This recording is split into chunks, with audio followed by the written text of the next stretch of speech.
Hey, what's up, Omprakash? Uh, just finished the reading for Omprakash, and I would like to give my responses. When all the ideas are still fresh. I'm doing a video response this week because of Taylor Bardecki. Sorry, I totally just butchered your exotic name. But I saw one last week. You did one; it was great, and I thought I would do a video response this week. Question is, how does this picture relate to progress and inequality? So I picked the picture of the posh girls don't know what posh means, and the homeless man, because it really kind of struck me as encompassing pretty much everything that this week was talking about.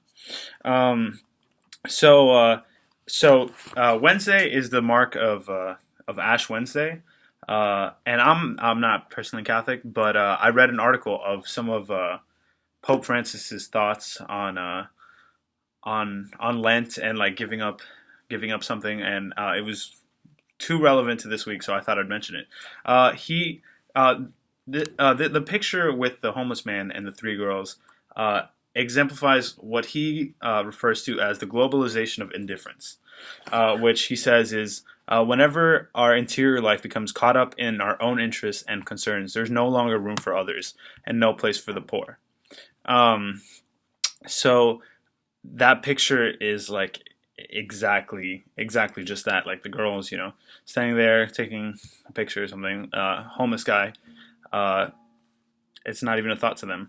Uh, and so that is like an example of like why it is so hard to uh, measure progress and inequality sometimes, because you have things like the Human Development Index that measure like economics and medical healthcare between countries, but within countries themselves they can have a huge disparity because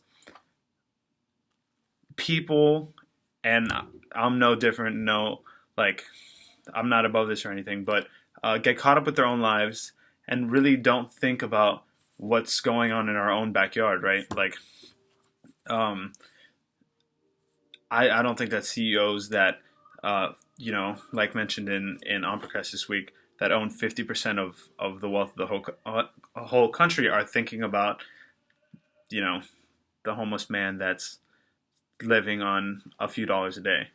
Um, So I think that if we're going to deal with the issues of inequality and progress, we can't really just like lump everything together and say that like because on average people make more money or have more medical care, there is an inequality and progress is being made.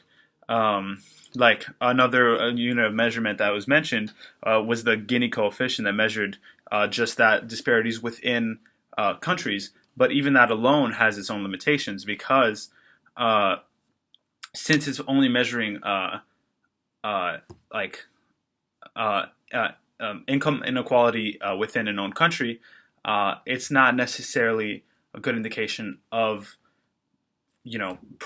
progress. An example that I found of this was in Bangladesh in 2010, the per capita income was $1,693, while in Netherlands the per capita income was $42,183, and they both had the same Gini index of 0.31.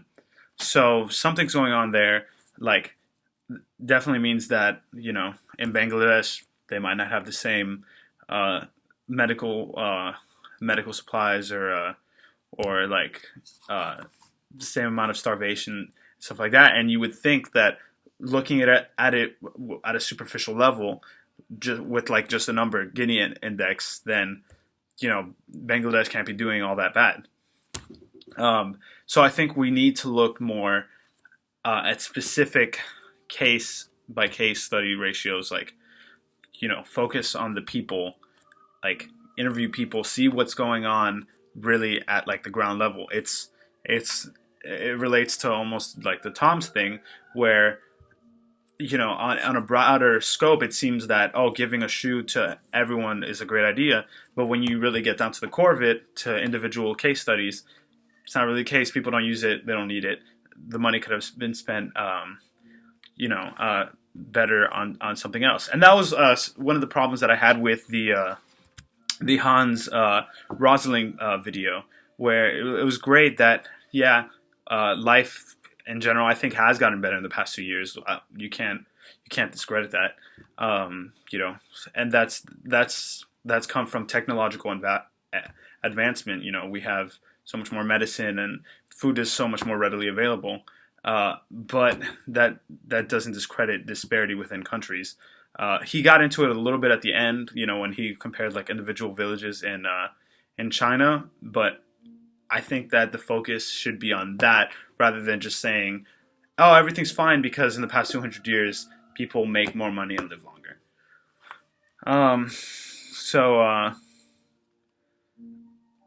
Okay. So another thing I was thinking about was what we define as progress, and really like how we are going to progress. I think that if we're going to advance as people and as a country and all that noise, we can't, again, forget about the minority, the little guy, because if we do, then they're going to be left behind, which is kind of what the whole point of like the Industrial Revolution. The whole problem was that while developing countries were developing much faster, countries like sorry, gotta pull up some notes here. Delhi, Beijing, Valencia, and Florence, like the workers weren't advancing in any way, and that's that. And I personally don't know the answer to this, but is one of the problems with progress. It's not even, because then if everyone's progressing at the same rate, is it progress? So we need to think of a way to, in fact, advance economically, advance socially, advance in terms of like human rights across the board, across many groups of people, and that's a global issue that I don't know an effective way of doing that yet. Yeah, because again, if you have economic growth up to a certain point,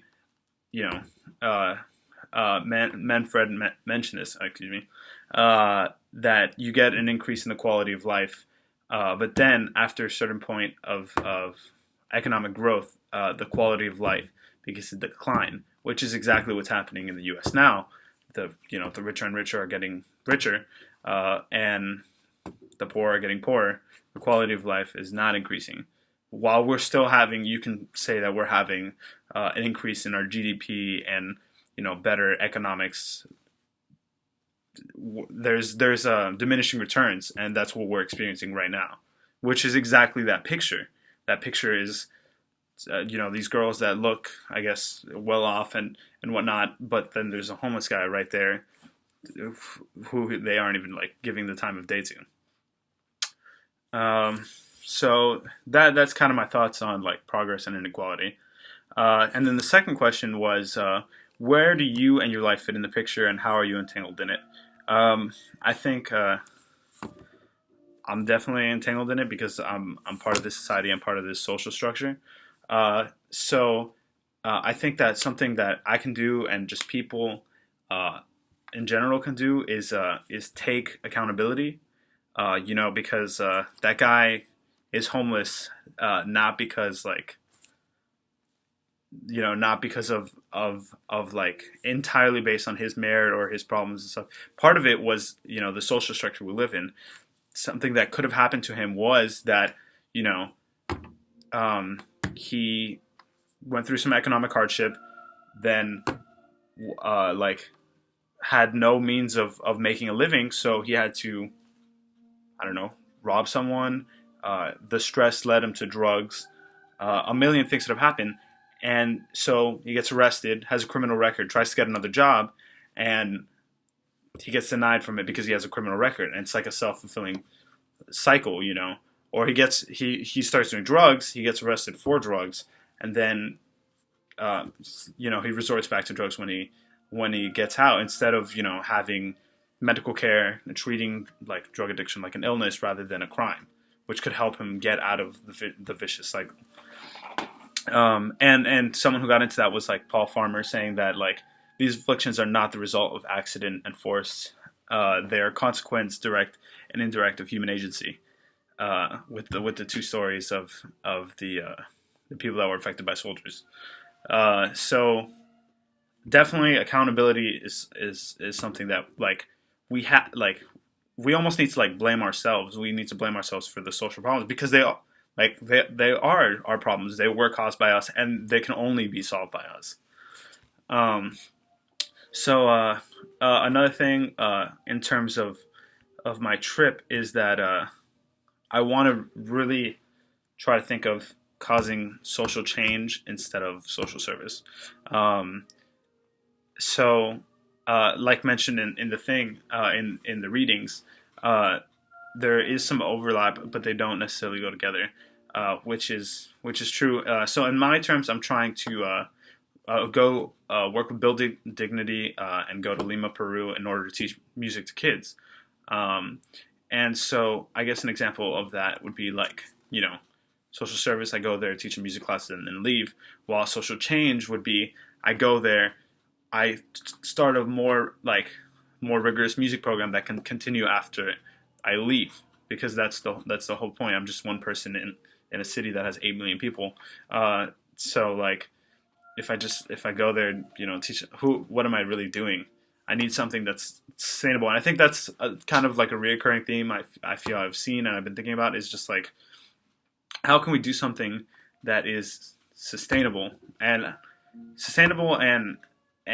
just like long lasting, like, and is independent, because and that was something that I liked about the jacket, is that I thought that the jacket, by the jacket I mean the homeless jacket that the lady who was sponsored by Gap was making, that the homeless people could convert into a a coat and a blanket to sleep in. So I like the aspect that it was the workers of the homeless people were the workers, because then I think that's the social change part of it, because the goal is not to get everyone. The goal is not to get everyone to have a jacket. The goal is to have everyone not need one, right? That's what I think. I think with the accountability thing, Paul Cavell mentioned that like the ruling class maintains power and money to influence, often determines the decisions that affect our lives, including where jobs are located, the kinds of jobs that there be, all that stuff. I think that we need to think that we are that ruling class. Like in some way or another, you have some power and influence to change someone's life. I think that's like the best way. Like, it's hard because I'm not trying to say that with like a sense of entitlement, Like I definitely still want to be thinking about like service learning rather than learning service rather than service learning. But it's a matter of fact of like there needs to be action, and we are the ones to do that action.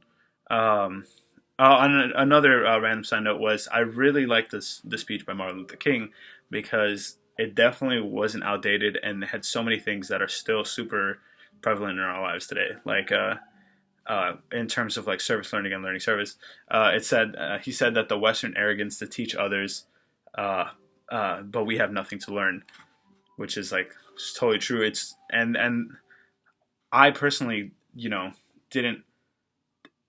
When I signed up for this, for like Omprakash and to go on this trip, my first thought wasn't like I'm gonna learn something. It was definitely, I'm gonna teach someone something.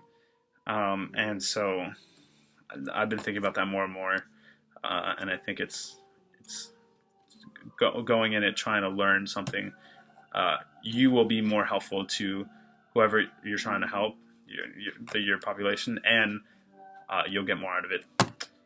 So yeah, those are kind of my thoughts on this week's learning. So comment, respond, and I'm really looking forward to hearing what you guys have to say. All right, have a good day.